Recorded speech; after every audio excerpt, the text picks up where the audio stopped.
Vaheguru Ji Ka Khalsa, Vaheguru Ji Ki Fateh, bienvenue à vous mes amis. Aujourd'hui je vais vous parler des 9 trésors dont il est question dans le Shri Guru Granth Sahib. J'avais évoqué dans une précédente vidéo le fait d'aborder cette question-là.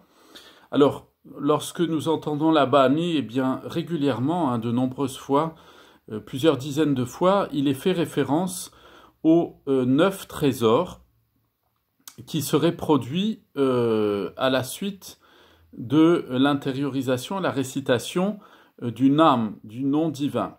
Alors, pour se référer exactement à cela, nous lisons alors à plusieurs endroits, dans plusieurs versets dans la Bani, mais nous allons lire ce que nous dit Guru Nanak Dev Ji au Ang 149 à la ligne 13. Il est dit comme cela. Satiguri hoe dayale tanavnite paye.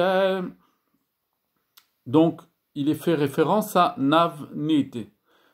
Donc, lorsque le maître véritable est miséricordieux, eh bien, on obtient les Navnid ou Naonid, les 9 trésors.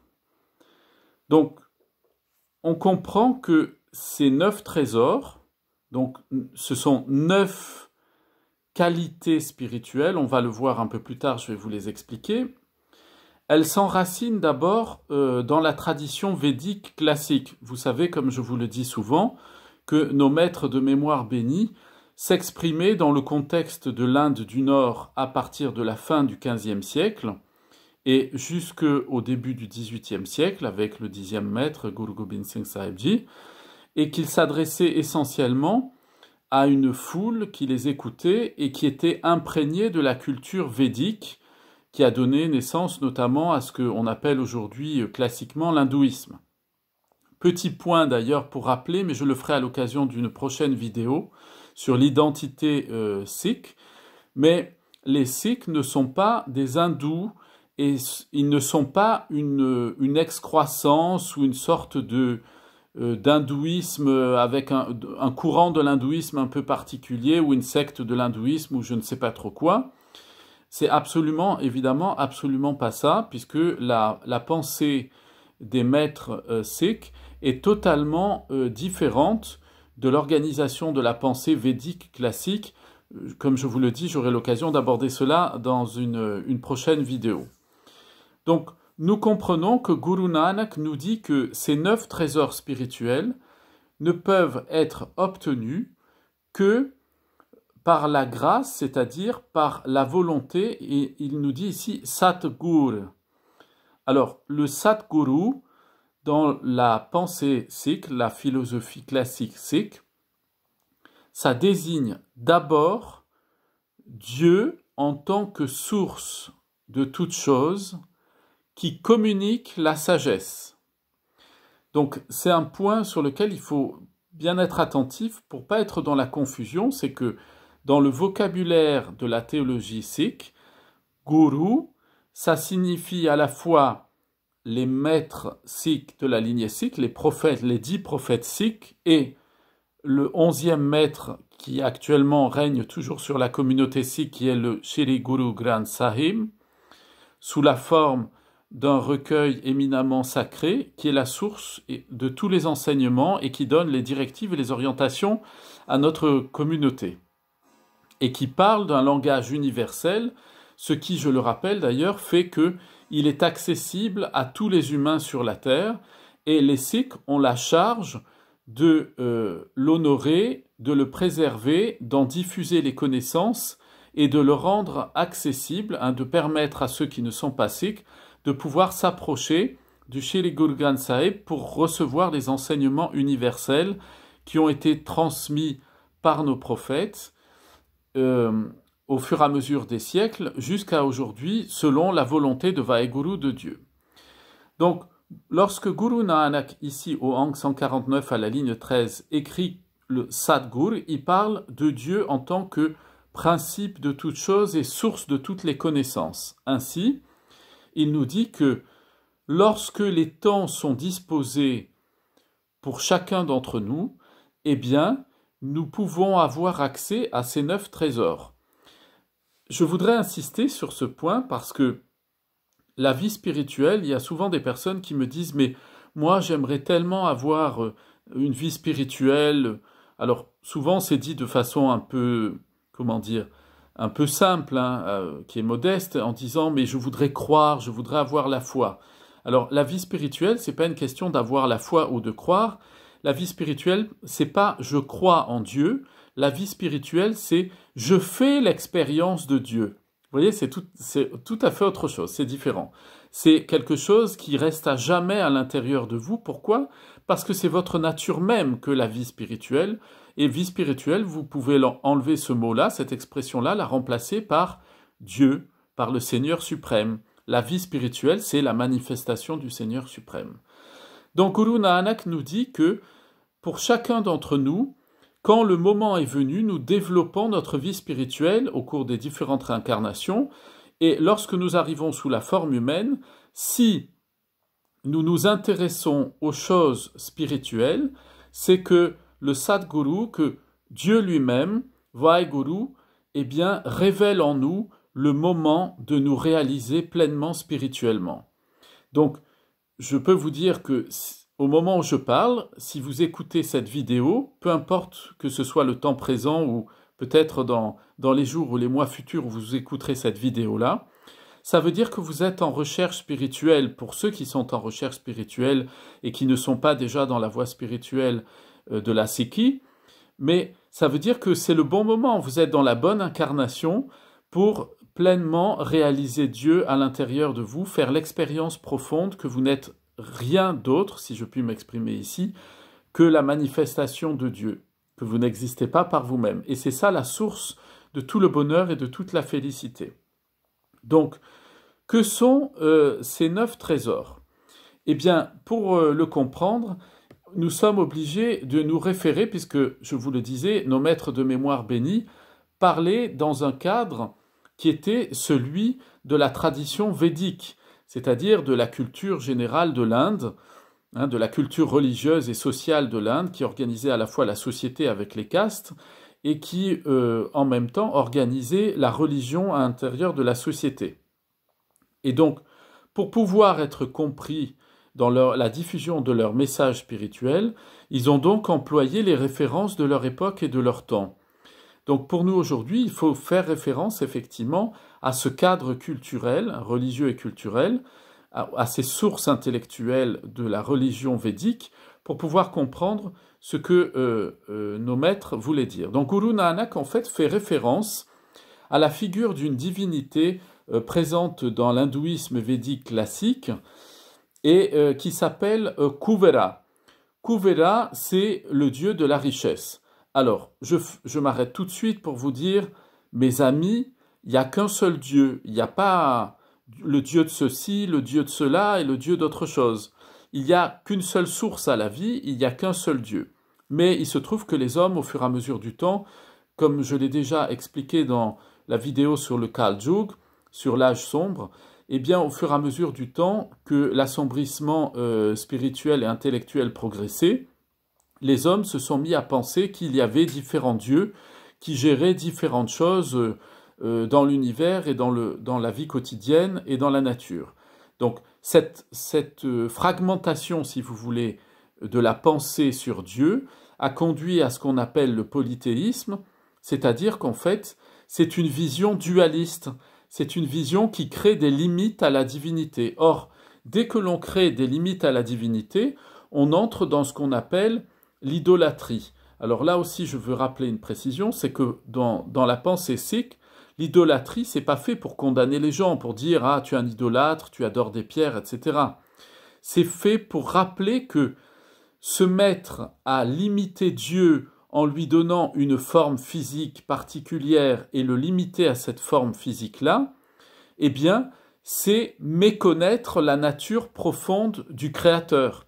Or, dans la vie spirituelle, comme je vous le disais il y a quelques instants, la vie spirituelle, c'est pas croire en Dieu, c'est faire l'expérience en nous de Dieu. C'est nous rendre compte que nous n'existons pas par nous-mêmes, que nous ne sommes qu'une des manifestations très nombreuses et innombrables, j'allais dire, infinie de cette source de la vie. Et donc, lorsqu'on entre dans une démarche polythéiste où Dieu est limité par des représentations, des statuts, des divinités différentes, etc., eh bien, en entrant dans ce monde de la dualité, on se retarde spirituellement, on perd du temps et on retombe de réincarnation en réincarnation, de souffrance en souffrance et d'ignorance en ignorance. Or, la connaissance, la révélation du Ek Oankar de Dieu en tant que source créatrice de toutes choses, source unique de toutes choses, eh bien, c'est le moyen de la libération du cycle des souffrances et des limitations que nous vivons chacun dans notre quotidien. Nous sommes limités par notre corps, nos pensées, nos émotions, notre esprit. Enfin, nous savons tous, vous comme moi-même, que nous ne sommes pas tout-puissants et que nous sommes extrêmement limités. Eh bien, pour franchir ces limites-là dans la vie spirituelle, il faut donc entrer dans une expérience profonde de cette unicité de Dieu qui se manifeste à l'intérieur de nous. Donc, je reviens à ces 9 trésors. Donc, dans la tradition védique, ces 9 trésors portent des noms, bien entendu. Ils sont rattachés à cette divinité, ce Dieu de la richesse qui s'appelle Kuvera, et qui, dans la mythologie hindoue, représente en fait le Dieu qui gère toutes les affaires matérielles, les choses pratiques, la nature, la monnaie, l'or, les pierres précieuses et ainsi de suite. Donc, si on énumère ces 9 trésors d'un point de vue traditionnel, eh bien, voilà qui ils sont. Le premier, c'est Padam Nidhi. Padam Nidhi, c'est le fait d'avoir des enfants, d'avoir une descendance, d'avoir des petits-enfants, donc, et des enfants, et c'est en même temps un terme, Padam Nidhi, c'est avoir de l'or, de l'argent et des métaux précieux. Donc ça, c'est le premier des 9 trésors. Je vais vous expliquer ensuite le sens que nos maîtres de mémoire bénis ont donné ensuite, dans le cadre du sikhisme, de la Sikhi, le sens objectif et spirituel que nos maîtres ont donné à ces 9 trésors. Mais là, je vous énumère effectivement les 9 trésors tels qu'ils sont décrits à l'époque de Guru Nanak dans la tradition védique. Ensuite, il y a Mahanepadam. C'est le fait de posséder des diamants et des rubis et toutes sortes de joyaux, toutes sortes de pierres précieuses. Le troisième, c'est Shank. Ce sont des choses qui sont traditionnellement bonnes à manger, mais Shanka aussi, c'est le grand coquillage, un peu comme un nautil, que l'on creuse et à l'intérieur duquel on souffle pour émettre un son. Donc, ça représente aussi, si vous voulez, c'était un des symboles des Maharajas, des rois et des princes des différents royaumes de l'Inde. C'était un symbole aussi de la proclamation de la royauté, donc la position sociale. Le quatrième trésor traditionnel, c'est Makar. Makar, c'est les arts martiaux, c'est savoir manier les armes et s'entraîner avec les armes. Donc ça aussi, c'est une marque, vous voyez, jusqu'à présent, les 4 trésors que j'ai évoqués, donc Padam Nidhi, Padam, Shank et Makar, sont des prérogatives quand même des Maharajas. Hein, c'est quand même une prérogative de royauté. Le cinquième, c'est Kachhap, c'est avoir des beaux vêtements et des greniers remplis de graines, de céréales. Donc vous voyez, ça aussi c'est une prérogative des seigneurs féodaux. Kund. Kund, c'est faire du commerce en faisant de l'échange avec de l'or. On dirait aujourd'hui gérer le cours de la bourse, vous voyez, être coté en bourse. Le septième trésor, c'est Nil. Nil, c'est faire du commerce de joyaux, faire du commerce de diamants. Ça aussi, c'était encore une prérogative des seigneurs féodaux en Inde, des Maharajas. Le 8e trésor, c'est Mukand. Mukand, c'est maîtriser les arts nobles, c'est-à-dire maîtriser la pratique des instruments traditionnels, le chant, la poésie, la littérature. Là encore, ça faisait partie de l'éducation des Maharajas. Et enfin, le 9e trésor, Karab. Karab, c'est le fait de posséder des richesses à l'infini, d'avoir des tonnes et des tonnes de richesses en tout genre. Donc, vous voyez que lorsque Guru Nanak fait référence au fait que, par la grâce de Dieu lui-même, nous obtenons les 9 trésors, si on s'arrêtait à une lecture védique de ces 9 trésors, on dirait eh bien, que ça procure toutes sortes de richesses qui sont réservées au roi, et donc que par la volonté de Vaheguru, eh bien, nous obtiendrions que des choses très matérielles qui nous rendraient heureux par les biens matériels et la richesse. Or, il se trouve que nous devons lire un peu plus loin dans la Bani ce que nous enseigne Guru Amar Das, et il nous dit le moyen par lequel obtenir ces richesses. Mais on va voir de quelles richesses il s'agit réellement. Guru Amar Das nous dit au Ang 159, à la ligne 15, où nous pouvons lire Nam Navnid Gurtepae. Le nom divin du Seigneur et les 9 trésors, et il est obtenu par le Guru.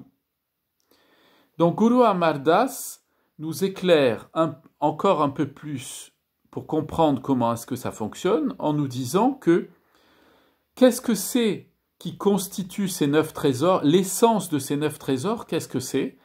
C'est le Nam, c'est-à-dire c'est l'essence même de Dieu. Vous vous rappelez, j'en ai déjà parlé, que le Nam, ça veut dire la présence elle-même de Dieu. N'allez pas chercher le nom, un nom comme si Dieu avait une carte d'identité avec son nom dessus.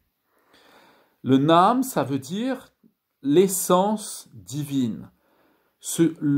L'essence même, le principe même de l'existence de Dieu, c'est-à-dire l'existence des existences, pour employer une terminologie philosophique d'ailleurs qu'emploie assez souvent Guru Arjan Dev Sahibji. Et donc Guru Amar Das nous dit que on obtient ces 9 trésors, comment? En obtenant le Nam. Donc ça veut dire que la communication de l'expérience spirituelle que nous faisons de Dieu à l'intérieur de nous nous est donnée par Guru Sahib, c'est-à-dire c'est au travers de l'enseignement de nos maîtres que nous obtenons la communication de l'essence divine, de l'expérience même de Dieu à l'intérieur de nous. Et nous poursuivons la lecture de la Bani, cette fois-ci au Ang 161 à la ligne 7, nous y lisons, c'est toujours Guru Amar Das qui nous parle ici, et il nous dit « Nanak nam jape nao no need pae ». Ô Nanak, en chantant, en méditant le nom divin, on obtient les 9 trésors. Donc, vous voyez, on vient d'avoir la révélation d'un grand secret, la clé de voûte de la vie spirituelle, c'est la méditation du Nam. Méditer le Nam, c'est se concentrer sur la présence de Dieu à l'intérieur de nous, en faisant silence et en portant notre attention sur notre souffle, sur cette vie qui vit indépendamment de notre volonté en nous, et de répéter sans cesse, le nom divin. Ce nom divin, il nous a été révélé par nos maîtres de mémoire bénis. Il est Vaheguru, il est le maître merveilleux, le maître suprême. Et donc Guru Amar Das nous dit, on peut obtenir ces 9 trésors, et c'est pas qu'on peut les obtenir, on les obtient effectivement par la méditation constante du Nam, du nom divin. Et donc, pour comprendre ce que sont spirituellement ces 9 trésors, ces 9 bénéfices, eh bien, voilà la lecture que nos maîtres de mémoire bénis font de ces 9 trésors. Donc, vous vous rappelez ceux que je viens de citer qui appartiennent à la tradition védique, à la culture hindoue. Nos maîtres, comme toujours, ont donné un nouveau sens et ils nous l'exposent. Donc, je vous en fais ici la liste. J'aurai peut-être l'occasion ultérieurement de détailler chacun d'entre eux à partir de nombreuses citations de la Bani. Mais mon propos aujourd'hui est de vous donner au moins la connaissance de ces 9 trésors et la manière dont on les obtient. On peut les obtenir. Donc, le premier de ces trésors, c'est parosa. C'est la foi au sens de l'attachement profond à Dieu par une expérience profonde et constante de sa présence en nous. Le deuxième trésor, c'est linta. C'est l'absolu attachement à Dieu. C'est-à-dire, on est détaché de tout, on est attaché plus qu'à cette présence divine qui est à l'intérieur de nous. Troisième trésor, santok. La satisfaction, le contentement. C'est ça le bonheur. C'est le troisième trésor, c'est être heureux de ce que l'on a. Dès qu'on est heureux de ce que l'on a, alors on est heureux partout et n'importe où. Ça, c'est le troisième trésor qui est donné par la méditation d'une âme. Le quatrième trésor qui est procuré par la méditation d'une âme, c'est c'est aussi le alinta, c'est le détachement des choses matérielles et des liens matériels. C'est-à-dire, on est détaché des possessions matérielles, on ne s'attache plus aux possessions matérielles, mais on ne s'attache plus non plus à nos relations familiales. Ce qui veut dire, je le précise parce que souvent ça choque beaucoup de personnes, ça ne veut pas dire qu'on n'aime pas nos proches et qu'on ne s'occupe pas d'eux. Ça veut dire qu'on ne place pas notre vie dans la relation affective avec nos proches.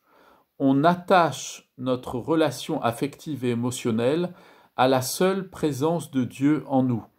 Sinon, on va souffrir à chaque fois qu'un de nos proches disparaît, et ça va nous mettre dans des états épouvantables et troubler notre vie spirituelle. Je pense que là aussi, j'aurai l'occasion de traiter ce sujet du détachement des relations familiales dans un autre enseignement. Donc il faut bien le comprendre. Alinta, c'est ça, c'est le détachement en fait des attachements émotionnels aux richesses et aux relations amicales, familiales et de tous ordres, tout ce qui nous attache d'un point de vue sentimental et émotionnel. Cinquième trésor qui est communiqué par la méditation d'une âme, hukam, l'acceptation de la volonté de Dieu. Quoi qu'il nous arrive, lorsqu'on médite le nom divin, on obtient ce cinquième trésor qui est d'accepter tout ce que nous vivons comme étant la volonté de Dieu manifestée dans notre existence, Dieu se manifestant constamment en nous. Sixième trésor, sahaj, l'équilibre. L'équilibre, si vous voulez, de notre esprit. La stabilité de notre esprit. On ne se laisse plus emporter comme ça dans tous les sens par une fois je suis up, une fois je suis down, une fois je suis en haut, une fois je suis en bas, vous voyez, c'est une fois je suis euphorisé, une autre fois je suis complètement déprimé. Non, l'esprit il est sahaj, il est égal à lui-même, il est équilibré. Septième trésor, anand, le délice, la félicité, la délicieuse félicité. Anand, c'est un bonheur qui est agréable comme un bon gâteau sucré, vous voyez, c'est-à-dire c'est une joie qui est permanente, qui ne part jamais. Quoi qu'il nous arrive, cette joie intérieure, elle n'est jamais ébranlée à l'intérieur de nous. Ça, c'est le septième de ces trésors. Le huitième, vismad, c'est l'extase spirituelle. La méditation constante d'une âme, du nom divin, procure en nous une extase permanente. C'est pour ça, je dis souvent en riant, que nous les Sikhs, eh bien, nous n'avons pas besoin, comme les gens, beaucoup de gens, de prendre de la drogue pour être en extase. Notre extasie à nous, c'est le nam.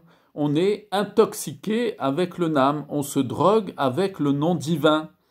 Alors, quand c'est comme ça, on a le bonheur à l'intérieur de nous. Qu'est-ce que vous voulez qu'on aille prendre des drogues, de l'alcool ou je ne sais pas quoi pour partir au 7e ciel? Ça ne sert à rien de faire une chose pareille.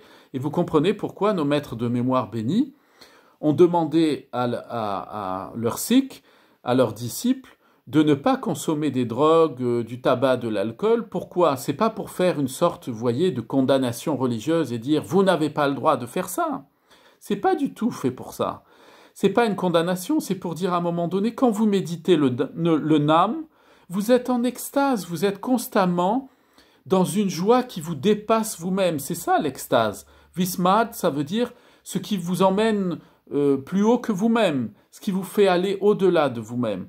Donc, quand on médite toute la journée, tous les jours, le nam divin, Vaheguru, Vaheguru, Vaheguru, et qu'on a conscience à chaque instant de cette présence divine, de la source de la vie en nous qui fait jaillir de multiples choses constamment, et que l'on est en permanence dans l'intelligence et l'expérience de cette puissance divine qui agit dans tous les êtres qui nous entourent et à commencer par en nous-mêmes, eh bien, qu'est-ce que vous voulez aller chercher de la drogue pour aller, comme je vous disais, en haut dans le ciel, vous percher? On n'a pas besoin de ça. Nous, on est constamment perchés dans la présence de Dieu, mais avec les pieds bien sur terre. C'est pour ça que nos maîtres de mémoire bénis, ils nous ont demandé de travailler. Ils nous ont pas dit, vous allez vous mettre dans un monastère, vous vous retirez du monde et vous faites entretenir par les autres qui vous donnent de l'argent pour que vous priez pour eux. Non, nos maîtres nous ont montré l'exemple et ils ont travaillé et ils ont mené en même temps leur vie spirituelle. C'est très important l'équilibre entre l'esprit et le corps. Sinon, on devient fou, on se met à décoller et on n'atterrit plus. Or, dans la vie spirituelle, Vismad, c'est ce qui nous permet d'être constamment enivrés de la présence divine, tout en ayant vraiment bien ancré les pieds sur terre. Et enfin, 9e trésor, c'est Nadar. Nadar, qu'est-ce que c'est? C'est lorsque l'âme se met à vibrer à l'unisson avec toute la création divine. Ça veut dire que ce 9e trésor, et il est peut-être d'actualité plus que jamais dans notre société où on se pose beaucoup de questions sur le rapport à la nature et à l'écologie, eh bien ce 9e trésor, Nadar, c'est la capacité à communiquer avec toute la création. Pourquoi? Parce qu'une fois qu'on a fait l'expérience que tout est la manifestation d'une âme, tout ce que nous voyons autour de nous, la mer, les oiseaux, le ciel, les planètes, les humains, tous les êtres, la fourmi, la mouche, tout ce que vous voulez, tout ça, c'est la manifestation d'une âme, c'est la manifestation du principe de la vie, de l'essence divine. Eh bien, ce 9e trésor qui est obtenu, c'est que désormais, le djiv, la créature, l'âme, à l'intérieur de nous, eh bien, dès qu'elle voit quelque chose, elle ne voit plus la chose en tant que quelque chose de séparé d'elle-même, mais en tant qu'une parfaite unité et manifestation de la source de la vie. Donc, mes chers amis, vous voyez ce que veulent nous enseigner nos maîtres de mémoire bénis, comme nous dit Nanak, Guru Nanak Dev Ji, il nous enseigne que tout ça, on l'obtient lorsque, dans notre vie humaine, le moment est venu et que nous nous mettons en recherche spirituelle.